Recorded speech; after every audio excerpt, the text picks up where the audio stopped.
네, 안녕하세요. 오늘 저희와 함께 깊이 파고들 주제는 바로 60대 이상 어르신들의 급성 심장마비 문제입니다. 네, 안녕하세요. 이게 통계를 보니까요. 병원 밖에서 심정이 멎는 분들의 절반 이상, 정확히 53.5%가 70대 이상이라고 하더라고요. 네, 맞습니다. 생각보다 훨씬 우리 가까이에 있는 문제죠. 그래서 오늘은 관련 연구 논문이나 최신 통계, 또 전문가 인터뷰, 그리고 실제 경험담까지 이런 다양한 자료들을 좀 모아봤습니다. 이걸 바탕으로 60대 이상 어르신들 심장마비 증상이 어떤지, 또 혼자 계실 때 어떻게 대처해야 하는지, 그리고 제일 중요한 예방법, 이런 것들을 좀 속속들이 파헤쳐 보려고 합니다. 네, 좋습니다. 자, 그럼 바로 시작해 볼까요? 네, 이 급성 심장마비라는 게요. 일단 발생하면 정말 아주 짧은 시간 안에 생명을 위협하거나 아니면 심각한 뇌 손상을 남길 수가 있거든요. 정말 무섭네요. 네, 그래서 정확한 정보를 미리 좀 알고 대비하는 게 무엇보다 중요합니다. 특히 이제 고령층에서는 발병률 자체가 높기도 하고 한번 발생하면 예후가 좋지 않은 경우가 많아서요. 더욱 세심한 주의가 필요하다고 할 수 있죠. 네. 오늘 이 시간을 통해서 막연한 그런 불안감을 넘어서 좀 실제적인 대비책을 마련하시는 데 도움을 드릴 수 있었으면 좋겠습니다. 네, 그럼 먼저 현실을 좀 더 자세히 들여다봐야 할 것 같은데요. 작년 한 해, 그러니까 2023년에 병원 밖에서 발생한 급성 심장정지 건수가 이게 무려 33,586건에 달한다고 합니다. 3만 건이 넘는군요. 네. 그리고 아까 말씀드린 것처럼 이 중에 절반 이상, 53.5%가 70세 이상 어르신들이었다는 거죠. 네. 인구 10만 명당 발생률로 보면 80세 이상에서는 이게 466.7명. 근데 이제 0세에서 9세 사이는 8.6명이니까 이건 비교가 안 될 정도로 높은 수치네요. 그렇죠. 정말 압도적으로 높습니다. 그리고 통계적으로 보면 남성에게서 조금 더 많이 발생하는 경향이 있어요. 인구 10만 명당 남성이 85.1명, 여성이 46.4명 정도니까요. 남성이 더 높군요. 네. 그렇다고 여성분들이 안심해서는 절대 안 됩니다. 특히 폐경 이후에는 여성 호르몬, 그 에스트로겐의 혈관 보호 효과가 급격히 줄어들거든요. 그러면서 혈관 질환 위험이 높아지고 동맥경화 진행 속도도 빨라질 수 있습니다. 또 계절적인 요인도 무시 못하는데요. 특히 기온이 낮은 겨울철, 이때는 혈관이 수축하면서 협심증이나 심근경색 발생 확률이 더 높아지거든요. 그래서 겨울철에 유독 어르신들 건강 조심하라는 얘기가 많이 나오는 거군요. 맞습니다. 보온에 꼭 신경 쓰셔야 하고요. 각별한 주의가 필요합니다. 네. 그리고 중노년층 급성심근경색증 환자를 비교한 연구 결과가 하나 있는데요. 이게 좀 흥미롭습니다. 어떤 내용인가요? 노년층, 그러니까 65세 이상 환자분들이 중년층, 40세에서 64세 사이 분들에 비해 평균 입원 기간이 더 길었어요. 입원 기간이요? 네, 노년층은 평균 9.0일, 중년층은 7.2일 정도였고요. 근데 더 주목할 부분은 증상이 딱 시작된 후 병원에 도착하기까지 걸리는 시간입니다. 골든타임이랑 직결되는 시간이겠네요. 그렇죠. 근데 노년층이 평균 10.1시간, 중년층은 5.5시간이었어요. 거의 2배 가까이 차이가 나는 거죠. 열증 1시간이요? 아니, 증상이 시작되고 거의 반나절이 지나서야 병원에 도착하신다는 거잖아요. 이건 정말 심각한 문제 같은데요? 왜 이렇게 차이가 나는 걸까요? 여러 요인이 있겠죠. 일단 증상을 좀 빨리 알아차리지 못하시거나 아니면 이 정도는 괜찮겠지 하고 좀 참으시는 경향이 노년층에서 더 강할 수도 있고요. 네, 그럴 수 있겠네요. 또 혼자 사시는 경우에 도움을 청하기 어렵거나 거동이 불편해서 바로 병원으로 이동하기 어려운 그런 사회적인 요인도 복합적으로 작용할 수 있습니다. 그리고 그 연구에서 또 하나 주목할 점이 병원 도착했을 때 노년층의 혈압이 중년층보다 더 낮게 나타나는 경향을 보였어요. 혈압이 낮다는 건 어떤 의미인가요? 그게 이제 병원에 도착했을 때 이미 심장 기능이 더 많이 저하되었을 가능성을 시사하는 거죠. 결국 예후가 좋지 않을 수 있다는 중요한 단서가 될 수 있습니다. 그렇군요. 근데 심장마비하면 보통 드라마에서처럼 갑자기 막 가슴 부여잡고 쓰러지는 장면, 그런 걸 많이 떠올리잖아요. 네, 그렇죠. 근데 실제로는 그런 경우가 오히려 드물다고 들었어요. 오히려 좀 애매하게, 알아차리기 어렵게 신호가 온다고요. 맞습니다. 그게 정말 중요한 포인트예요. 많은 분들이 심장마비는 뭐 예고 없이 갑자기 찾아온다고 생각하시는데 실제로는 최소 30분, 뭐 길게는 몇 시간 전부터 몸이 경고 신호를 보내는 경우가 훨씬 많습니다. 아, 미리 신호를 보내는군요. 네, 가장 흔하고 대표적인 증상은 가슴 중앙부가 뭔가 이렇게 무거운 것에 짓눌리거나 꽉 쥐어짜는 듯한 느낌, 그런 거예요. 쥐어짜는 느낌이요? 네. 환자분들이 표현하시는 걸 들어보면 뭐랄까 코끼리가 가슴 위에 앉아 있는 것 같다. 가슴 속에서 누가 주먹으로 꽉 쥐어짜는 것 같다. 뭐 이렇게 말씀들을 하시죠. 중요한 건 이런 통증이나 불편감이 한 15분 이상 지속되고 또 평소에 드시던 니트로글리세린 같은 심장약 있잖아요. 그걸 혀 밑에 넣어도 효과가 없다면 그때는 심장마비를 강하게 의심해야 한다는 겁니다. 15분 이상 지속되고 약효가 없을 때 꼭 기억해야겠네요.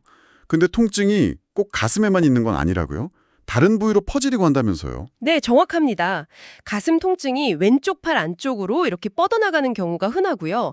때로는 양쪽 팔이나 목, 심지어 턱까지 아파올 수도 있어요. 턱까지요? 네, 특히 여성 환자분들 중에는 턱 통증을 주로 호소하시는 경우가 상대적으로 좀 많아서 이걸 그냥 치과 문제로 오인하고 시간을 허비하는 그런 안타까운 사례도 종종 있습니다. 아, 정말 오인하기 쉽겠네요. 네, 또 별다른 이유 없이 극심한 피로감을 느끼는 것. 이건 특히 여성분들에게서 더 두드러지게 나타날 수 있고요. 갑자기 숨이 막 차오르거나 식은땀이 비 오듯 흐르는 증상, 어지럽고 속이 메스꺼우는 느낌, 이것도 아주 중요한 신호입니다. 숨차고 식은땀 나고 어지럽고 만약 실제로 구토까지 한다면 상황이 더 위중할 수 있습니다. 근데 많은 분들이 이걸 그냥 급체했나 보다 하고 넘기시는 경우가 많아요. 정말 위험한 오판일 수 있습니다. 네, 체한 거랑 정말 구분해야겠네요. 방금 말씀하신 증상들이 상당히 다양한데 그럼 이 모든 증상이 다 나타나야 심장마비를 의심해야 하는 건가요? 아니요, 그렇지는 않습니다. 그 여러 증상들 중에서 한 두세 가지만 나타나더라도요. 특히 평소에 고혈압, 당뇨, 이상지질혈증, 뭐 흔히 고지혈증이라고 부르는 상태를 포함하는 거죠.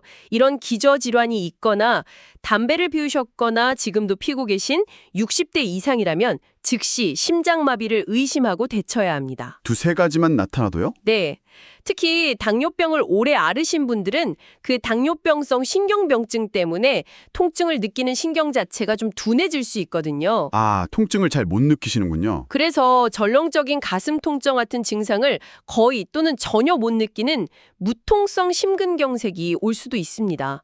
그래서 더욱 주의가 필요하고 정기적인 검진이 정말 필수적입니다. 네. 실제로 아까 말씀드린 그 중노년층 연구에서도 노년층 환자의 약 절반, 44.4%가 본인이 심근경색이라는 사실조차 제대로 인식하지 못하고 있었다는 결과가 나왔어요. 네.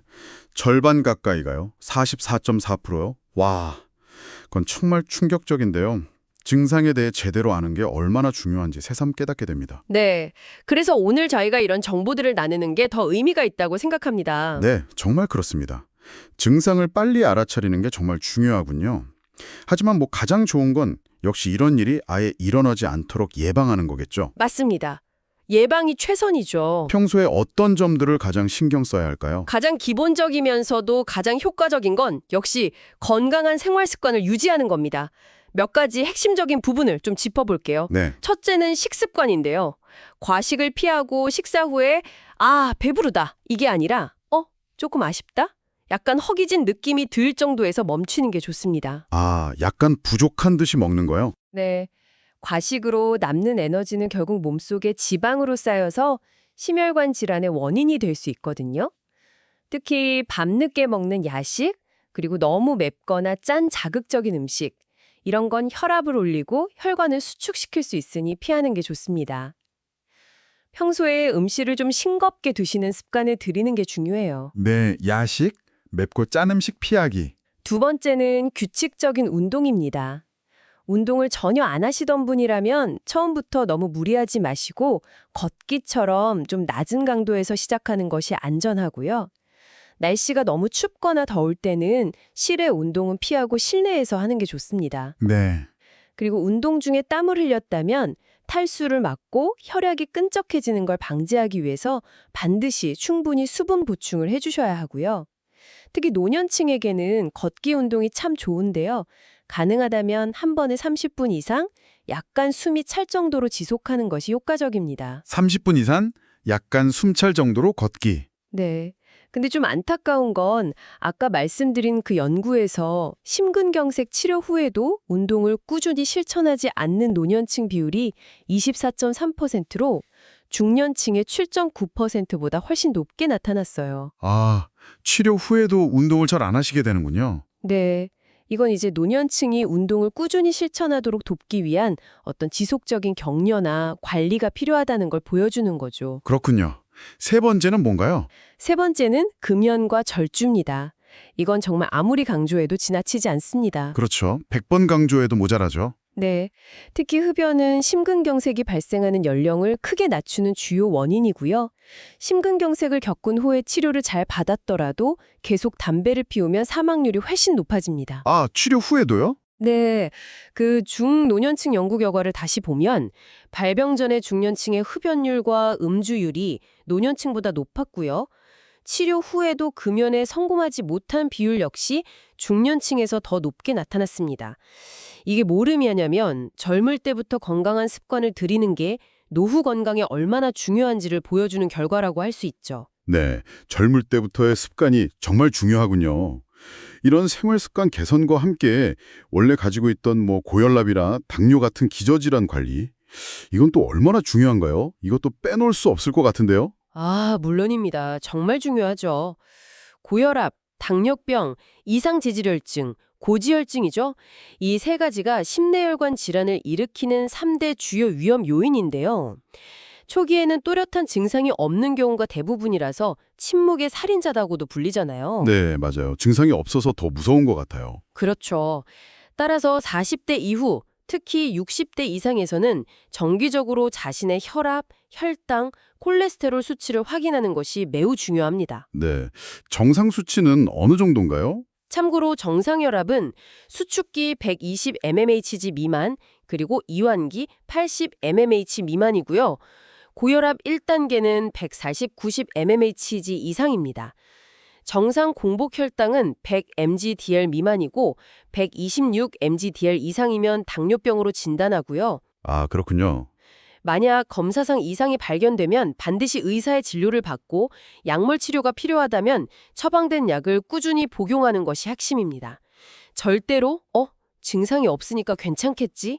하고 임의로 약을 중단하거나 용량을 변경해서는 안 됩니다. 네, 임의로 중단하면 절대 안 되겠네요. 네, 그리고 효과가 검증되지 않은 민간요법이나 건강기능식품에 의존하다가 치료 시기를 놓치는 것도 매우 위험하고요. 그렇다면 정기적으로 어떤 검진을 받아보는 것이 조기 발견에 좀 도움이 될까요? 네, 특별한 증상이 없더라도 50대 이후에는 한 1, 2년에 한 번씩 심전도 검사나 필요하다면 운동보아 검사, 심장에 부하를 주면서 심전도 변화를 보는 검사인데요. 이런 걸 받아보는 것이 좋습니다. 1, 2년마다 심전도나 운동부하 검사? 네, 특히 흡연 경력이 길거나 고혈압, 당뇨병 등 여러 위험 인자를 동시에 가진 고위험군이라면 관상동맥 CT, 그러니까 심장 혈관에 직접 촬영하는 거죠. 아니면 뇌 MRI, 뇌 혈관 촬영 검사 이런 걸 한 번쯤 고려해 볼 수 있습니다. 아, CT나 MRI 검사요? 네, 혈관 상태를 직접 확인함으로써 예방 전략을 세우거나 조기에 문제를 발견하는 데 큰 도움이 될 수 있습니다.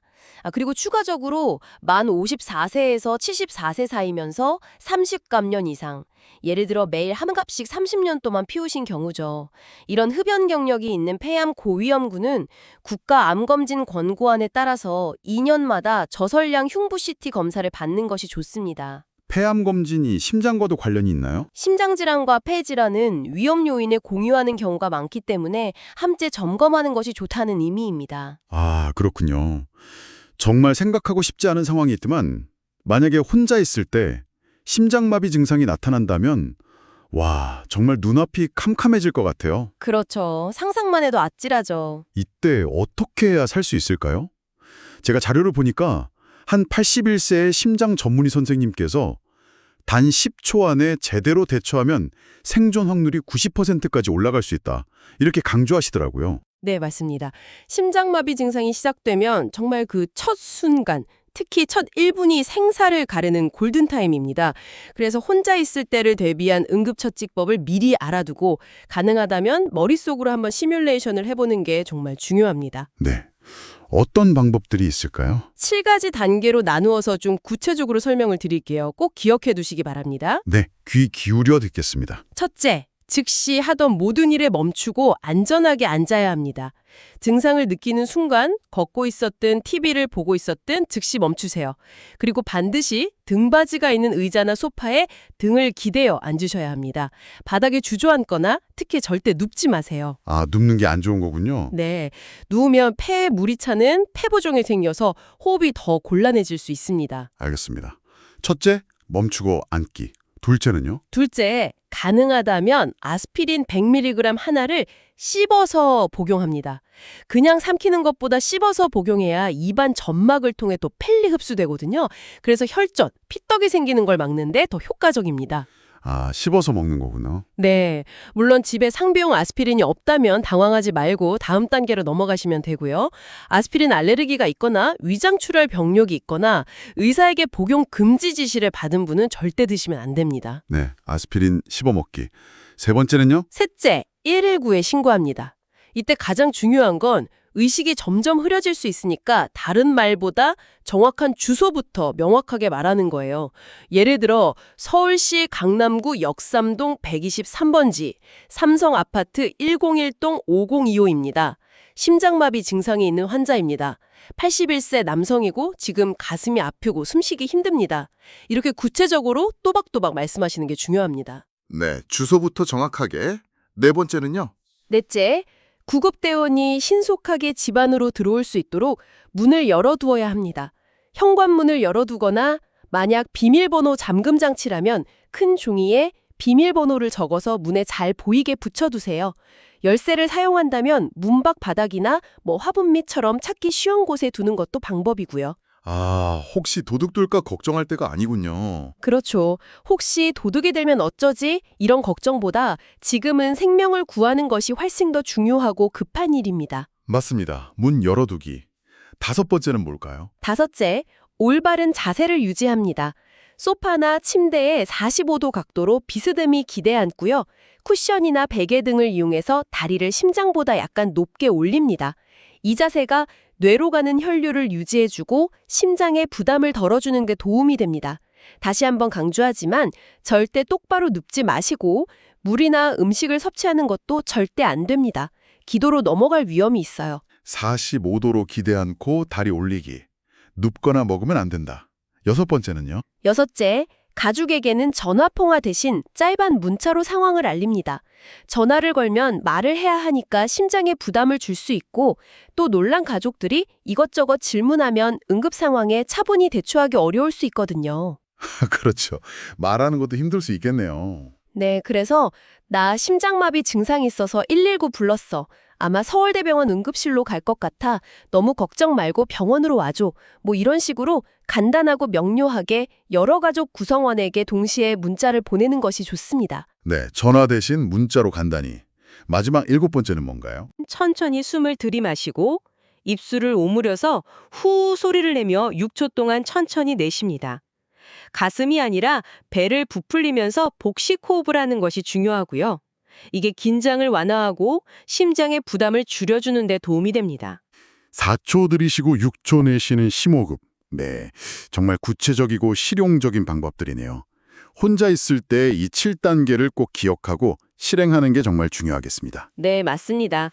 그런데 만약 주변에 다른 사람이 있다면 심폐소생술, 즉 CPR이 생명을 살리는데 결정적이라고 하죠. 통계를 보니까 그 효과가 상당하던데요. 네, 그렇습니다. 2023년 통계를 보면 그 중요성이 아주 명확하게 드러납니다. 일반 목격자가 심폐소생술, CPR을 시행한 경우에 환자의 생존율은 13.2%였어요. 근데 시행하지 않은 경우는 7.8%였습니다. 약 1.7배 정도 높은 거죠. 1.7배요? 네. 그리고 뇌기능 회복률은 그 차이가 더 커서 CPR을 시행했을 때는 9.8%, 시행하지 않았을 때는 4.2%였습니다. 이건 약 2.3배나 높은 수치입니다. 와, 뇌기능 회복률은 2.3배나 차이가 나네요. 네.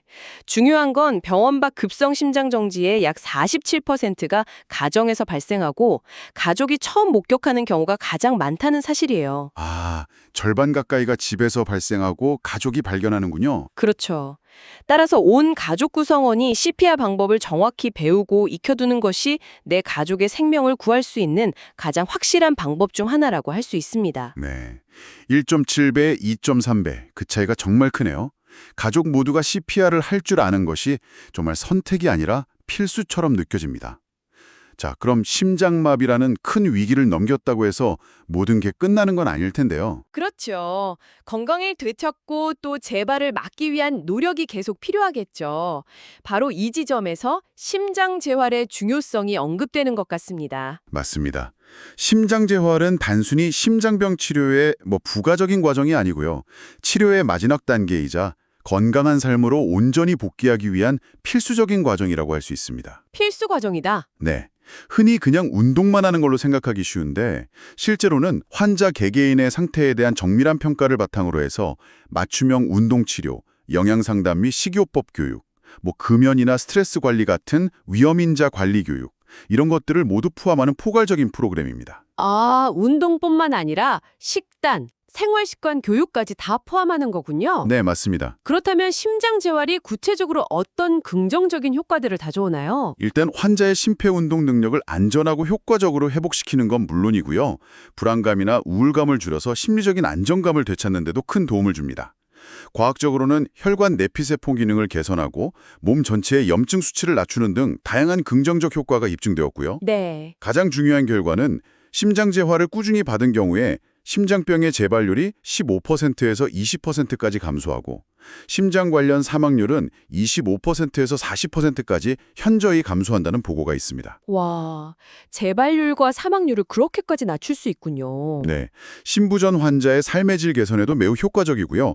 스텐트 시술을 받은 환자의 경우에는 스텐트가 다시 좁아지는 재협착률을 낮추는 데도 도움이 됩니다. 심장 재활 프로그램은 보통 어떻게 진행되나요? 보통 후발 상태와 회복 단계에 따라서 병원에 입원해서 받는 초기 단계, 퇴원 후에 병원을 통원하며 받는 단계, 그리고 상태가 안정된 후에 지역사회 시설이나 가정에서 스스로 관리하는 유지 단계, 이렇게 나뉘어서 진행됩니다. 단계별로 진행되는군요. 네, 운동치료는 심폐운동 부하검사, CPX라고 하는데요. 환자가 운동할 때 심장과 폐가 어떻게 반응하는지 측정해서 안전하고 효과적인 운동 강도를 결정하는 검사입니다. 이 결과를 바탕으로 각 환자에게 가장 안전하고 적합한 수준으로 처방이 되고요. 특히 심장 기능이 많이 떨어져 있거나 부정맥 위험이 높은 고위험군 환자는 병원에서 심전도를 실시간으로 모니터링하면서 안전하게 운동을 시행합니다. 네, 안전이 중요하니까요. 그렇죠. 운동 중에 가슴 통증이나 평소와 다른 심한 호흡 곤란, 어지럼증, 비정상적인 심박수나 혈압 변화 같은 게 나타나면 즉시 운동을 중단하고 의료진과 상의해야 합니다. 이렇게 효과가 뚜렷하고 중요한데도 우리나라에서는 심장 재활 참여율이 불과 5% 수준으로 매우 낮다고 들었습니다. 이건 정말 의외인데요. 이유가 뭘까요? 네, 안타깝게도 현실이 그렇습니다. 여러 가지 이유가 좀 복합적으로 작용하는데요. 우선 심장재활 자체의 중요성에 대한 환자분들이나 심지어 일부 의료진의 인식이 아직 좀 부족한 측면이 있고요. 아, 인식이 부족하다. 네, 또 심장재활 프로그램을 전문적으로 운영하는 병원이 주로 수도권 대형 병원 위주로 집중되어 있어서 지방에 계신 분들의 접근성이 떨어지는 문제도 있습니다. 네, 그럴 수 있겠네요. 그리고 과거에는 건강보험 적용이 안 돼서 환자 본인 부담 비용이 컸던 점도 참여를 망설이게 하는 주요 원인이었죠. 아, 비용 문제도 있었군요. 네, 하지만 다행히 조만간 심장재활 치료에 대한 건강보험 급여화가 확대될 예정이어서요.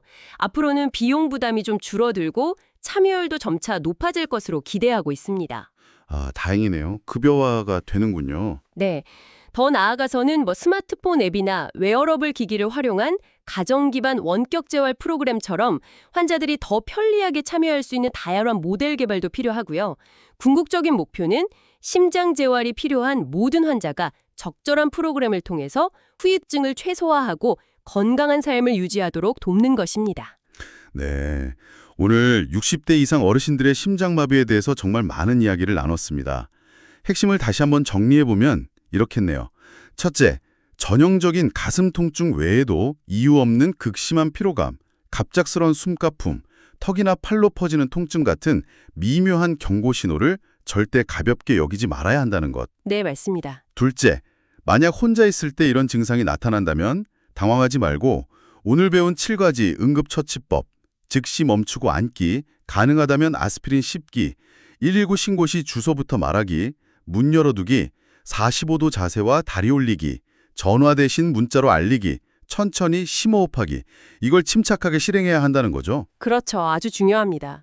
셋째, 평소 건강한 생활 습관을 유지하고 정기검진으로 위험 요인을 관리하며 예방하는 것이 최선이고, 혹시 모를 상황에 대비해 가족들은 반드시 심폐소생술, CPR 방법을 익혀두는 것이 중요하다는 것. 네. 그리고 넷째, 만약 심장마비를 겪었다면 그걸로 끝이 아니라 반드시 심장재활 프로그램을 통해 건강을 적극적으로 관리하고 재발을 막아야 한다는 것입니다. 정확하게 요약해 주셨네요.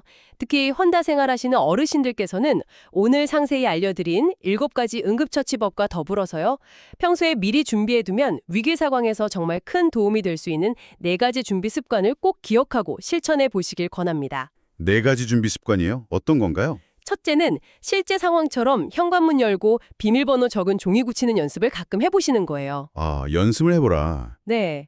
둘째는 휴대폰에 119와 가장 가까운 가족 연락처를 단축번호 1번, 2번 등으로 설정해 두시는 거고요.